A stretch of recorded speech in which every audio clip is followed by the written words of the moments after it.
নমস্কার, আপনারা দেখছেন আরবি বাংলা। আপনাদের সঙ্গে আমি সুস্মিতা। নজর রাখবো আজকের বেশ কয়েকটি গুরুত্বপূর্ণ খবরে। মেদিনীপুর শহরে চলল গুলি। রবিবার রাত্রি নাগাদ মেদিনীপুর শহরের 2 নম্বর ওয়ার্ডের কুইকোটা এলাকার আদিবাসী পাড়ায় রাতে হঠাৎ শূন্যে ফায়ারিং করে পালিয়ে যায় 2 যুবক, এমনটাই জানাচ্ছে এলাকাবাসীরা। ঘটনার পর চাঞ্চল্যের সৃষ্টি হয় এলাকায়। খবর পেয়ে ঘটনাস্থলে পৌঁছায় মেদিনীপুর কোতোয়ালি থানার পুলিশ। কী কারণে এবং কে বা কারা গুলি চালালো তা খতিয়ে দেখছে কোতোয়ালি থানার পুলিশ।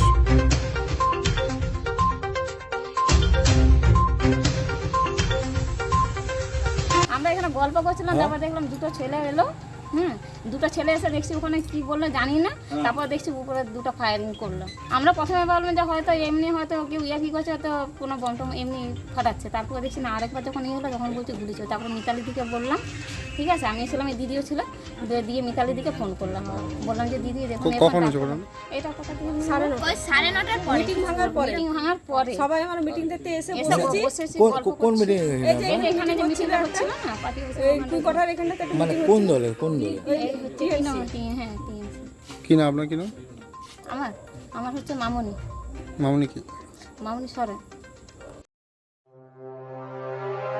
নন্দীগ্রামে অভিজিৎ গঙ্গোপাধ্যায়ের কর্মসূচি ঘিরে তৃণমূলের জয় বাংলা এবং চোর চোর স্লোগান পাল্টা বিজেপির চোর স্লোগান।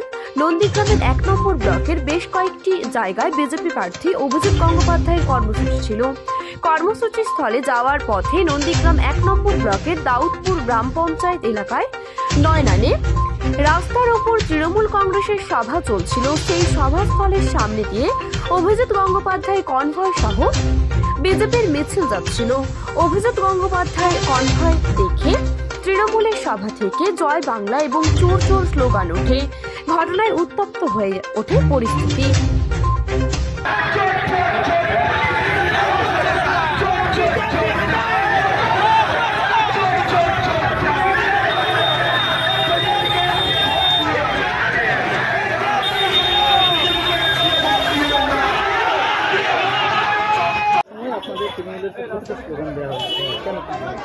অভিজিৎ গাঙ্গুলি বাংলায় যে নোংরামি করে গেছে, একজন জাস্টিসের দায়িত্ব থেকে গত 1.5 বছর ধরে যেভাবে একটা রাজনৈতিক দলের হয়ে পক্ষপাতিত্ব করেছে, এই তমলুকের পবিত্র মাটিতে এসে কালকের আমাদের নেত্রী মমতা বন্দ্যোপাধ্যায়কে যে কুরুচিকর ভাষায় আক্রমণ করেছে, তার বিরুদ্ধে আজকে নন্দীগ্রামের মানুষ সমবেত হয়েছে।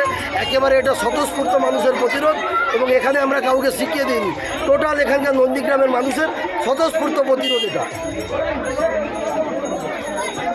কর্মসূচিতে নয়নানে আসার সময় দাউদপুরের নয়নানে তৃণমূলের সভা থেকে জয় স্লোগান এবং চোর চোর স্লোগান।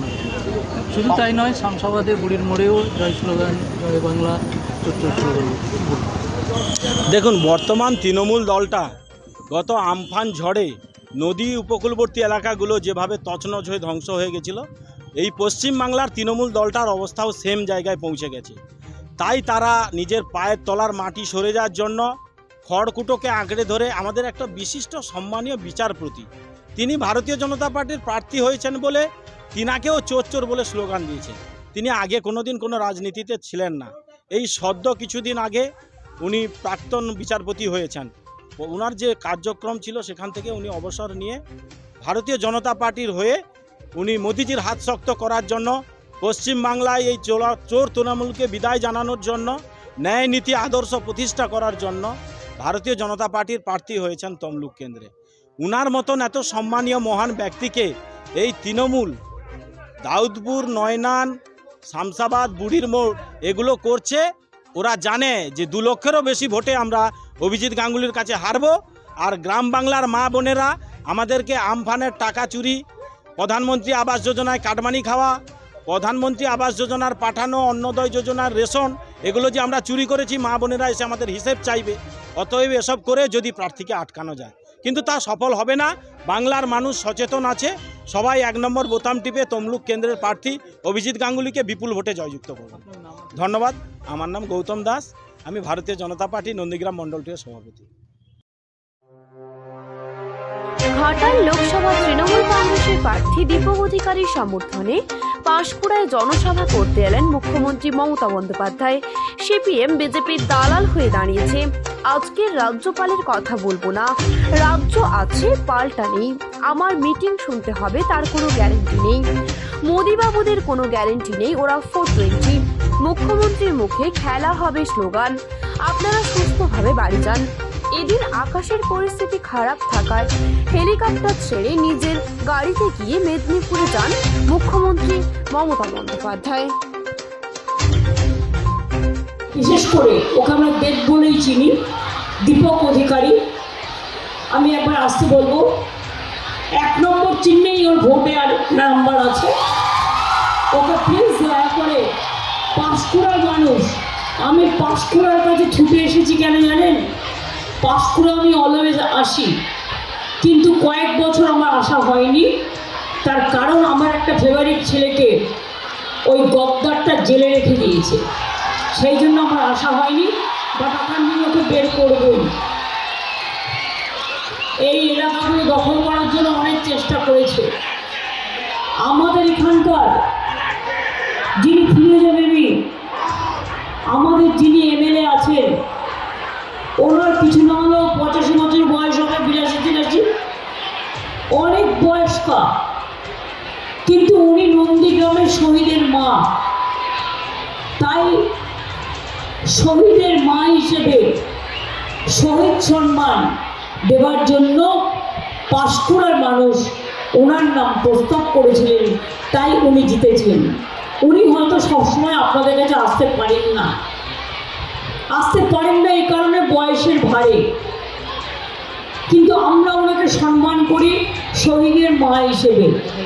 তাই আপনাদের এখানটায় আমি দেখতে, মা বললো তো হ্যাঁ বাবা আমি আনছি।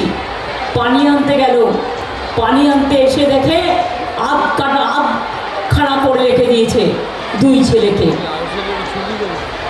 তা আরেকটা ছিল, নাম ছিল সেলিম, সেই ছেলেটিকে আমি ভাইফোঁটা দিতাম, আমার কাছে আসতো। আমি এইসব ঘটনা ভুলছি না। এসব থেকে ঝড় আসবার কথা আছে। আমার মিটিং চললেও আমার মিটিং শুনতে হবে তার কোনো মানে নেই। আমি সবাইকে বলবো আগে জীবন রক্ষা করবেন। আমি 2-3টে কথা বলবো যাতে তাড়াতাড়ি আপনারা ফিরে যেতে পারেন। আর যদি বৃষ্টি ঝড়ের মধ্যে শুরু হয়ে যায়, নিজেরা শেল্টার নেবেন, গাছের তলে কখনো দাঁড়াবেন না, আর বিদ্যুতের পোলের তলায় কখনো দাঁড়াবেন না। এটা দিল্লির ভোট। আমরা চাই আপনাদের একটা ভোটে আমাদের একটা এমপি জিতে, একটা করে আমরা যদি আমাদের সব এমপিকে জেতাতে পারি, তাহলে দিল্লিতে ইন্ডিয়া জোট যে সরকার গড়বে, আমরা সেই জোটকে আমরা সম্পূর্ণভাবে হেল্প করব। মোদিবাবুদের কোনো গ্যারেন্টি নেই। একবার বললো 15 লক্ষ টাকা দেবে, 1 পয়সাও গ্যারেন্টি নেই। No guarantee 420। এবারে সে বলছে জল দিচ্ছি বিনা পয়সায়, আমরা দিচ্ছি, ওরা দিচ্ছে না। No guarantee 420। আমরা বলেছিলাম রেশন দেবো বিনা পয়সায়, আমরা দিচ্ছি, মোদি দিচ্ছে না। No guarantee 420। মানুষকে বলছে বিনা পয়সায় বিদ্যুৎ দিচ্ছি, মিথ্যে কথা বলছে। No guarantee 420। বলছে বিনা পয়সায় বিদ্যুৎ দিচ্ছি, দিচ্ছে। বিনা পয়সায় গ্যাস দিচ্ছে।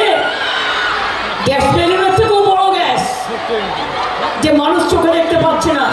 সুতরাং এই যে মিথ্যাচারী, দুরাচারী, সন্দেশখালীর মেয়েদের নিয়ে কিভাবে চক্রান্ত করলো, তারপরে নেক্সট চক্রান্ত হচ্ছে দাঙ্গা করবার। আমি হিন্দু মুসলমান সবাইকে বলে যাই, মনে রাখবেন আমরা সবাই মানুষ, এবং মানবিকতার ধর্ম, একসাথে চলা, একসাথে কথা বলা। তাই আপনাদের আমি বলবো আমরা সবাই মিলে যেন এক থাকি, একসাথে দুর্গা পুজো করবো, একসাথে কালী পুজো করবো, একসাথে লক্ষ্মী পুজো করবো, একসাথে ঈদ করবো, একসাথে জাহের থানে যাবো, একসাথে মাঝের থানে যাবো, একসাথে সব জায়গায় কাজ করবো। আমি দুর্গা পুজোর সময় যেমন বলি ওম সর্বমঙ্গল মঙ্গলে শিবে সর্বাত্ম সাধিকে শরণ্যেত্তম্বকে গৌরী নারায়ণী নমস্তুতে সৃষ্টিস্থিতি বিনাশানং শক্তিভূতে সনাতনী গুণশ্রয়ী গুণময়ী নারায়ণী নমস্তুতে শরণাগত দিনার্থ পরিত্রাণ ও পরায়ণে সর্বস্বার্থিহারে দেবী নারায়ণী নমস্তুতে। তেমনি আমি যখন ঈদে যাই তখন আমি বলি লা ইলাহা ইল্লাল্লাহ মুহাম্মদ রাসূলুল্লাহ। আমি যখন বড়দিনে যাই তখন আমি বলি may God bless all of you.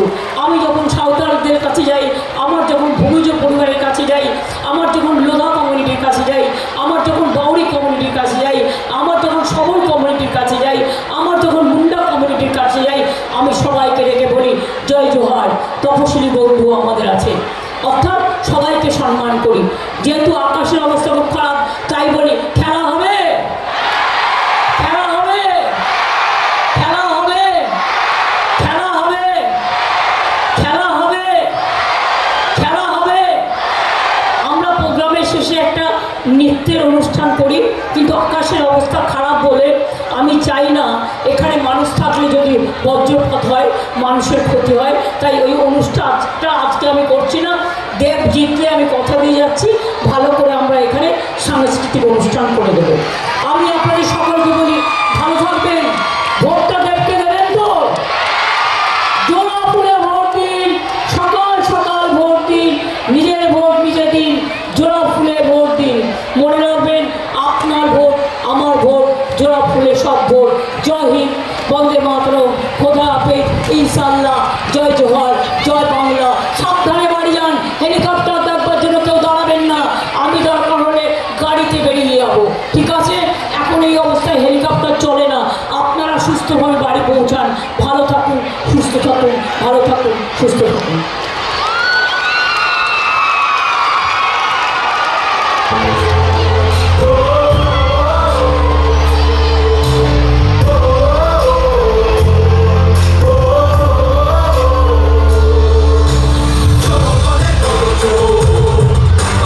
সংবাদ এখন এ পর্যন্তই। দেখতে থাকুন আরবি বাংলা, খবর যেখানে হাতের মুঠোয়।